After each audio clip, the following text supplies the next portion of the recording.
اسی لیے تو رسول اللہ صلی اللہ علیہ وسلم نے فرمایا تھا کہ میں دنیا کے ہر انسان کا احسان کا بوجھ اپنے سر سے اتار کے جا رہا ہوں۔ ایک کائنات میں ابو بکر صدیق ہے جن کے احسان کا بدلہ میں اس دنیا میں ادا نہیں کر سکتا ہوں، کل قیامت کے دن میں اس کے احسان کا بدلہ چکاؤں گا۔ چنانچہ رسول اللہ صلی اللہ علیہ وسلم کے بارے میں قرآن کریم میں آیات بھی ہے کہ عبداللہ ابن ابی جو رئیس المنافق تھا، جس نے مسلمانوں کو اذیتیں دی، تکالیف دی، اور کوئی موقع اس نے ہاتھ سے جانے نہ دیا ہو کہ اس کو موقع ملا ہو اور اس نے صحابہ کو تکلیف نہ دی ہو، رسول اللہ صلی اللہ علیہ وسلم کو تکلیف نہ دی، لیکن اس کے باوجود جب اس کے مرنے کی خبر پھیلی، آپ علیہ الصلاۃ والسلام اس کا جنازہ پڑھانے بھی جا رہے ہیں اور اپنا کفن بھی اس کو عنایت کر رہے ہیں۔ حضرت عمر رضی اللہ عنہ، دیگر صحابہ اکرام آپ علیہ الصلاۃ والسلام کے راستے میں کھڑے ہوئے، یا رسول اللہ یہ اسلام کا غدار ہے،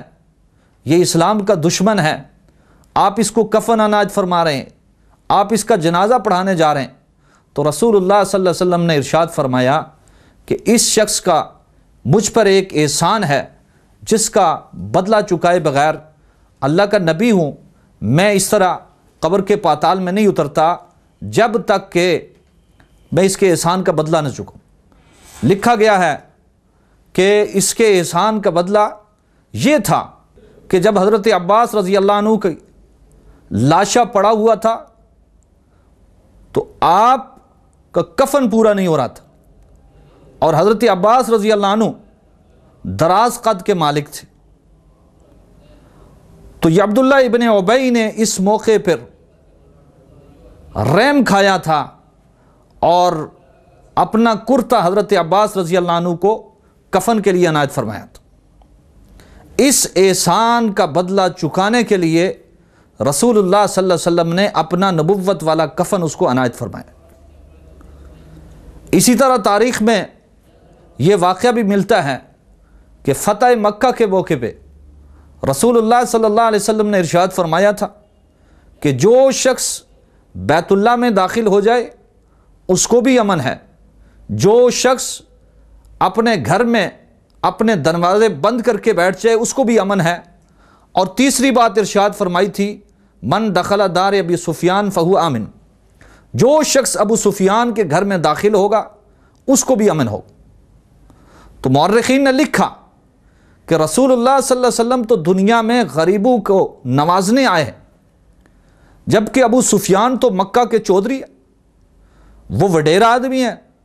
وہ امیر طبقے کا آدمی تھا۔ آپ صلی اللہ علیہ وسلم اس موقع پہ کیا حکمت تھی کہ ایک وڈیرے آدمی کو، ایک امیر آدمی کو نواز رہے؟ تو مورخین نے یہ نقطہ لکھا کہ اصل میں رسول اللہ صلی اللہ علیہ وسلم ابتداء اسلام میں جب دعوت توحید دینے مکہ کی گلیوں میں دعوت اسلام دے رہے تھے تو ایک مرتبہ ایسا ہوا کہ علاقے کے اوباش اور بدماشوں نے آپ پر پتھر برسائے، جس سے آپ خون آلود ہو گئے، آپ کا سارا وجود اقدس لہولہان ہے۔ اس موقع پر ابو سفیان گزر رہا تھا، آپ علیہ الصلاۃ والسلام کی اس کیفیت کو دیکھ کر اس کو ترس آیا تھا، اپنے گھر بٹھایا تھا۔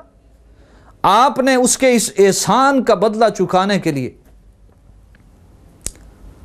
ابو سفیان کے لیے فرمایا جو ابو سفیان کے گھر میں بھی داخل ہو جائے اس کو بھی امن ہے۔ تو کہنے کا مقصد یہ ہے کہ ہر ایک شخص کے احسان کا بدلہ چکا کر اللہ کے نبی صلی اللہ علیہ وسلم دنیا سے رخصت ہوئے۔ کائنات میں ایک ابو بکر صدیق رضی اللہ تعالی عنہ ہے جن کے احسان کے متعلق فرمایا کہ دنیا میں نہیں چکا سکتا، کل قیامت کے دن اس کا احسان کا بدلہ چکاؤں۔ ابو بکر صدیق رضی اللہ عنہ کا یہ اعزاز ہے کہ کل اللہ کے نبی کی رفاقت میں جب جنت میں داخل ہوں گے تو جنت کے 8 دروازے ابو بکر صدیق کو پکاریں گے، ہر ایک دروازہ ابو بکر کے داخل ہونے پر فخر اور سعادت سمجھے گا۔ ابو بکر کو اس احسان کا بدلہ یہ ملے گا، اللہ رب العزت قیامت کے دن مومن لوگوں کے لیے دیدار عام فرمائیں گے، اور ابو بکر صدیق رضی اللہ عنہ کے لیے دیدار خاص ہوگا۔ اور جنت میں جب جنتی جنت میں پہنچ جائیں گے، تمام انبیاء اکرام اپنے اپنے مقامات پہ پہنچیں گے۔ سب سے اونچا مقام امام الانبیاء خاتم الانبیاء حضرت محمد صلی اللہ علیہ وسلم کا ہوگا۔ اس کے نیچے 1,24,000 کم و بیش انبیاء کرام ہوں گے۔ اس سے نچلا طبقہ وہ ابو بکر صدیق رضی اللہ عنہ کا ہو۔ اب جو ابو بکر صدیق اور رسول اللہ صلی اللہ علیہ وسلم کی دوستی تھی وہ اس قدر قربت والی تھی کہ درمیان میں جب جنت میں پہنچیں گے، اتنا بڑا وقفہ کہ درمیان میں 1,24,000 کم و بیش انبیاء کے محلات ہیں، جبکہ دنیا میں تو یہ ایک پل کے لیے الگ نہیں، جو غار کے بھی ساتھی، جو زندگی کے بھی ساتھی، اور جو مزار کے بھی ساتھی، جو حوض کوثر کے بھی ساتھی، جو حشر کے بھی ساتھی، آج جنت میں اتنی دوری۔ تو رسول اللہ صلی اللہ علیہ وسلم اللہ رب العزت سے کہیں گے، یا اللہ ابو بکر سے اس قدر دوری، اس قدر جدائی مجھ سے برداشت نہیں ہوتی، یا تو یا اللہ مجھے ابو بکر کے پاس بھیج دے یا ابو بکر کو میرے پاس بھیج دے۔ تو اللہ رب العزت فرمائیں گے، محبوب آپ کو اٹھا کے میں نیچے ابو بکر والے محل میں بھیجوں، یہ میری شان کے خلاف ہے۔ ہاں یہ ممکن ہے کہ میں تیری خاطر تیرے رفیق کو، تیرے دوست کو نیچے سے اٹھاؤں اور تیرے پاس بھیج دوں۔ تو اللہ رب العزت ابو بکر صدیق رضی اللہ عنہ کو ان احسان کا بدلہ یہ عطا فرمائیں گے کہ جنت میں ابو بکر صدیق رضی اللہ عنہ وہاں آرام فرمائیں گے جو سب سے عالی مقام ہوگا، مقام محمود، جہاں محمد عربی صلی اللہ علیہ وسلم ہے۔ تو یہ ابو بکر صدیق رضی اللہ عنہ سب سے پہلے ایمان لائے، اور جب اسلام لائے تو آپ کا نام تھا عبد الکعبہ۔ اسلام لانے پر رسول اللہ صلی اللہ علیہ وسلم نے آپ کا نام تبدیل کیا، نام رکھا عبداللہ۔ عبداللہ کا معنی اللہ کا بندہ۔ پھر حضرت ابو بکر صدیق رضی اللہ تعالی عنہ کو اللہ تبارک و تعالی نے وہ اعزاز نصیب فرمایا کہ اللہ نے کسی اور کو نہیں کیا، اپنا تمام تر مال حضور کے قدموں میں ڈھیر کر دی، اپنی اولاد ساری قربان، اپنا آپ سارا قربان ہے۔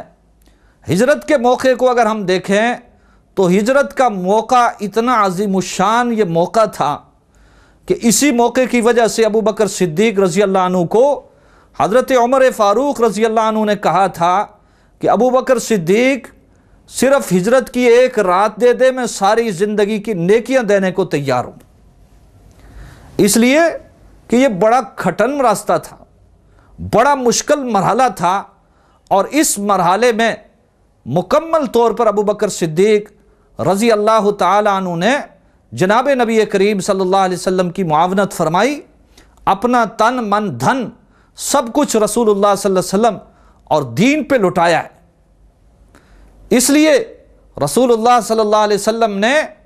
آخری وقت میں ابو بکر کے لیے ارشاد فرمایا تھا، مرو ابا بکر فلیصلی بالناس۔ سید عائشہ رضی اللہ عنہ نے عرض کیا، یا رسول اللہ آپ کا مصلی رسول خالی دیکھ کے میرا باپ ابو بکر برداشت نہیں کر سکے گا، اس لیے کہ یہ رقیق القلب ہیں، رحم دل ہیں۔ حضرت عمر رضی اللہ عنہ سے کہیں وہ لوگوں کو نماز پڑھائیں، لیکن رسول اللہ صلی اللہ علیہ وسلم نے ارشاد فرمایا کہ میں اپنی طرف سے نہیں کہہ رہا، میرا رب کہہ رہا ہے کہ ابو بکر کی موجودگی میں کسی کے لیے مناسب نہیں ہے کہ مصلی رسول کا وارث بنے، مرو ابا بکر فلیصلی بالناس۔ تو ابو بکر صدیق رضی اللہ تعالی عنہ نے رسول اللہ صلی اللہ علیہ وسلم کی موجودگی میں 17 نمازیں پڑھائی۔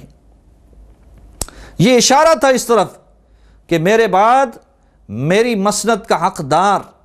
میرے بعد خلافت کا حقدار وہ جناب سیدنا ابو بکر صدیق رضی اللہ تعالی عنہ ہے۔ اس لیے کہ رسول اللہ صلی اللہ علیہ وسلم کو اندازہ تھا یہی تو وہ شخص ہے کہ جس نے اس دنیا کی زندگی میں نبوت کا بوجھ اٹھایا۔ ہجرت کے اس کھٹن مرحلے میں ابو بکر صدیق رضی اللہ عنہ نے رسول اللہ صلی اللہ علیہ وسلم کو اپنے کندھے پہ اٹھا کر 6000 فٹ کی بلند پہاڑی پر سوار کر کے وہاں تک پہنچایا تھا۔ ساری تاریخ کو کھنگال لو، کوئی ایک شخص بھی ایسا نہیں جس نے اللہ کے نبی کے بوجھ کو برداشت کیا ہے۔ نبوت کے بوجھ کو کائنات میں صرف ابو بکر صدیق رضی اللہ تعالیٰ عنہ نے برداشت کیا ہے۔ یہی وہ کمالات تھے، یہی وہ صفات تھی، یہی وہ قربانیاں اور احسانات تھی جس کی بنیاد پر رسول اللہ صلی اللہ علیہ وسلم نے اپنی زندگی میں اشارہ کر دیا تھا کہ میرے بعد میرے منصب پہ بیٹھنے والے وہ ابو بکر صدیق ہے۔ چنانچہ ابو بکر صدیق رضی اللہ عنہ نے آپ علیہ الصلوۃ والسلام کے مسند پہ بیٹھے، آپ کے مصلے کو سنبھالا، آپ کے منصب کو سنبھالا، اور پھر 2 سال 3 مہینے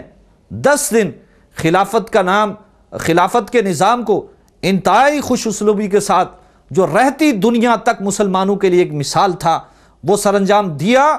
چنانچہ 22 جمادی الثانی مغرب اور عشاء کے درمیان میں جان آفری کے سپرد فرمائی۔ میری وصال اردو کے جملہ سامعین سے گزارش ہے کہ اس ماہ مکرم میں جناب سیدنا صدیق اکبر رضی اللہ تعالیٰ عنہ کے کردار کو پڑھیں، آپ کی سیرت طیبہ کا خصوصی مطالعہ فرمائیں۔ بالخصوص اسلامی حکومتوں سے میری گزارش ہے، ابو بکر صدیق رضی اللہ عنہ تمہارے لیے ایک آئیڈیل شخصیت ہے، ایک مثال شخصیت ہے۔ ان کی زندگی کا مطالعہ کریں اور اپنے اپنے ملک میں انہی قوانین کا نفاذ کریں جن نفاذ کا آغاز سیدنا صدیق اکبر رضی اللہ تعالیٰ عنہ دے کے گئے ہیں۔ اللہ تعالیٰ جناب سیدنا صدیق اکبر رضی اللہ عنہ کی سیرت طیبہ کو سمجھنے کی اور ہم سب کو عمل کرنے کی توفیق عطا فرمائے۔ وآخر دعوانا الحمدللہ رب العالمین۔